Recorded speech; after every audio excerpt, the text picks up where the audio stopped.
Welcome back to the Forensics Detailing channel. Hit subscribe.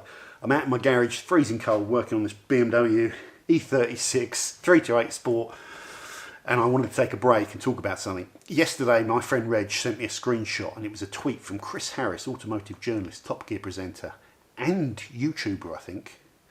I think he's a YouTube channel as well, bigger than mine. So a very big automotive presence. And the tweet said, quote, rough quote, in case I got any of the words wrong, an influencer just offered my pal, Litchfield UK, who are like a car performance modification company, very well known, the chance for him to put suspension on his Yaris GR for free and pay him, so Litchfield pay the influencer £25,000 for the privilege, plus a share of future sales of the modification, the suspension modification, I think it was. He knows who he is, might tell you his name one day. Shameful. So it's a very strong tweet, that is, because you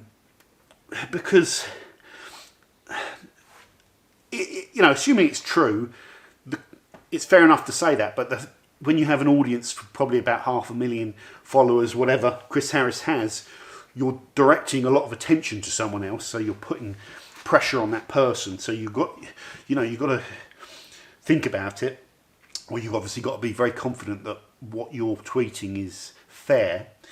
Now, the whole point of my video was Chris Harris right to sort of fire these shots, or highlight this issue, or talk about this, or raise this?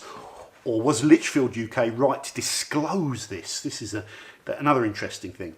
Now, before we get onto that, my channel has around 155,000 subscribers. I've been doing it for about 5 years, and I've not done one brand paid for promotion deal where a company gives me a sum of money and, you know, I'll show you the product and, you know, endorse it and, you know, go and buy it and walk you through it and stuff like that. Never done it. Okay, and probably one of few channels that have. Now, I'm just wondering what that noise is. Now, interestingly enough for me, over the last 5 years, every time I've talked about a product, individual product reviews or brand reviews, or I'm wearing a jacket with it, with a brand logo on it, or I've got a sticker on the wall with the brand logo that's been sent through, or I've posted an Instagram shot of a product, every single time I've had someone comment that it's sponsored and I'm being paid by that brand. Even back to day one of the channel when no one watched, I had people saying stuff like that. And it's a load of old. When you do YouTube and you've got a self-imposed, you know, restriction, so I don't allow the brands to pay me the money, and the offers have been there, and you still get people telling you do. That's annoying. That really does grate you. So this year I've announced on, you know, that we will be doing some brand deals. Now, my stance is, why am I doing them? Because I want to make some money. I've made barely any money doing YouTube over the last 5 years, but if I don't like it, I stop doing it. I'm an adult, you know. I enjoy doing YouTube, and it's got to the stage after 5 years where it is starting to get profitable, and I want to make more money. And I've talked about why I want to take it to the next level. So we're going to be doing some brand deals this year. When we do them, it's quite simple for me. Just make sure when I do them that I tick the paid promotion box, because you have to, as per YouTube guidelines and local sort of advertising standards for your country.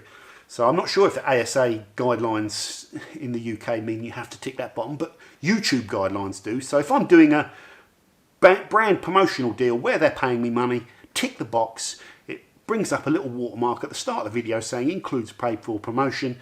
Everyone knows where they stand then, that there's paid promotion within the video, and if you don't like it, go and watch something else on YouTube. Nothing is compulsory. So I will stand up for YouTubers and say right now, if they're declaring their promotion, what is the problem? Because if the YouTuber gets it wrong and they do too much promotion, they're going to damage the channel, just like a TV program will if they do too much advertising, or there's too much product placement or other forms of advertising in there. You know, they can damage their reputation and lose credibility and stuff like that. So you have to balance it. And I'm gonna get it right. That's my intention. And just limit it to brands that I really believe in and where I think there's a value for you guys and all that sort of stuff. But it's true. So that's where I am. Now, moving on to the subject of, was Chris Harris right to sort of publish this, and were Litchfield right? Because this is a conversation with a customer and a business arrangement, and that should that stay private I think a lot of people would say, well, that probably should stay private. The counter argument is that apparently the YouTube influencer, and I don't care who it is, it's more about the subject matter, not who it is. And no one knows. There's lots of comments and stuff about who it is, but no one really knows. It's more about the subject. But the point is that the YouTube influencer approached this company, not the other way round. So that makes, I think, the word shameful perhaps not right, but cheeky would be, cheeky to the extreme would be right, because you've approached them. Can you do this work for me? And by the way, I'm not going to pay you. You can pay me. And it's not just going to be £1,000 or £2,000, because 50,000 people might see it, or 100,000 people might see it. It's £25,000 you want. That's a lot of money, isn't it? Jesus, that's a lot of money. I know what it takes to shoot a video on this stuff and publish it to YouTube. 25 grand? Come on. 25. Thee who dares. Thee who dares. So, is the word shameful right? Well, it's close to shameful, but I would say it's cheeky, it's greedy, and it's not healthy. The next problem, as well as the fact that the influencer approached the company and the sums of money that are involved, is that anyone that knows me, I'm not the biggest fan of YouTube either, even though I'm on YouTube. And a lot of channels are doing lots of promotion, especially within the automotive sector. And my stance on this again is I don't have a problem with it. If I did, it would be from jealousy, wouldn't it? It always boils down to jealousy. You feel like you're missing out on something. I'm not jealous because I've got the opportunity there to have a good business with my channel and make money, make good money, but make money fairly. So I'm not jealous. But what I see is a lot of channels aren't declaring their promotion, and they're doing a lot of promotion around cars. And the whole car thing, from buying a car, they're actually, I believe, some channels are pretending to buy cars when they're just really being loaned the car to promote a dealership or to promote, sometimes they're promoting finance companies, sometimes they're promoting performance modifications, carbon air intake systems, anything to do with cars is being promoted. It's like a treadmill, and then that car will go through the treadmill and they'll promote all the various upgrades on it to the point where they then sell the car and repeat it. And they're giving you the impression that they own sort of 10 to 15 cars or something like that, and they don't, because you imagine the costs involved of buying and financing even 5 to 10 high power performance cars and putting them through this treadmill of upgrades constantly and insuring them, taxing them, running them. Your outlay would be huge. And most of these channels, as a rule of thumb, if they're doing about 1 million views a month, they're probably making off that about £1,500 to £2,000 view revenue, from YouTube, Google Island paying you. And it's not even going to pay to keep one of those cars going. It won't even pay the finance on one. So it has to be coming for free as part of the promotion. Or they would just they would be in such debt each month, it would just be unbelievable.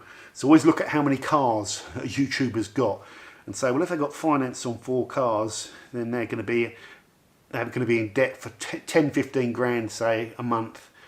If they didn't finance them, then how have they managed to raise £600,000 to buy these, 10 performance cars or whatever?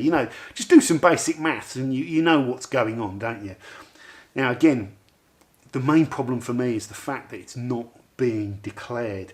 And people watching, most of the people that watch YouTube, sorry if this has upset someone, but it's going to be like young people from 10 to 16 that have grown up watching all these adverts that don't know it. People a little bit older, a little bit wiser will spot the promotion that's going on.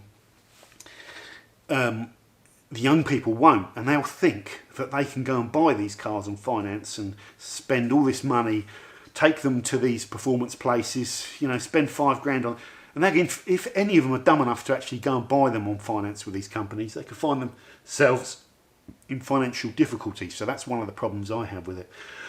I wanted to keep this video balanced. My summary: should Chris Harris have tweeted this thing out? Yes, I think he should. Even though it's, you know, even though it's a bit kind of strong, well, good, because I think it needed to be said. Sometimes you can, when you put stuff out on YouTube, you're always going to get backlash and hate. I get backlash if I use the wrong type of wash mitt or if I drop something on the floor. Imagine if you've got 500,000 followers and you go out and attack someone else with 500,000 followers or however many they've got. It's going to be hatred flying around at you. So you can just bury your head in the sand, say nothing meaningful, or you can say what you think, put it out there and let people churn it over. And I thought it was really interesting because it's a subject close to my heart, and I'm really interested to see what happens with the channel this year when I start doing some of this brand, you know, promotional content on my channel and how that goes. So yeah, well, these are all the things that are going through my head. But I think from your perspective, the viewer, you guys are probably the same as me, that if you're being lied to, you're not too happy about it. If you're being told the truth, then at least you can make an informed decision and go and watch something else. So perhaps in this case, it's not the amount of money this guy's asking for. It's not even the fact that he's asking for it and he's approaching them. Maybe it's the fact that when it would make its way onto his channel, would that have been declared as a paid-for advert? You know, and that's the thing that I'm not too sure about. And yeah, so it's a whole murky world, YouTube, and this issue, like I said at the start, has been bubbling away for a long time, and this is just the lid is shuffling with the tweet like this.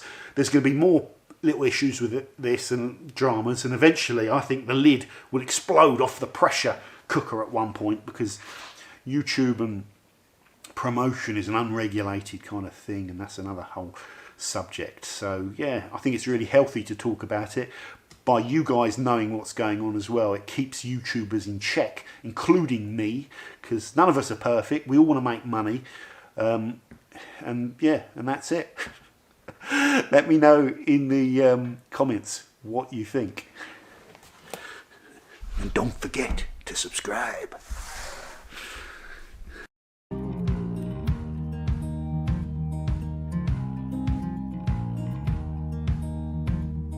Holding on to what I knew, but the moment's gone.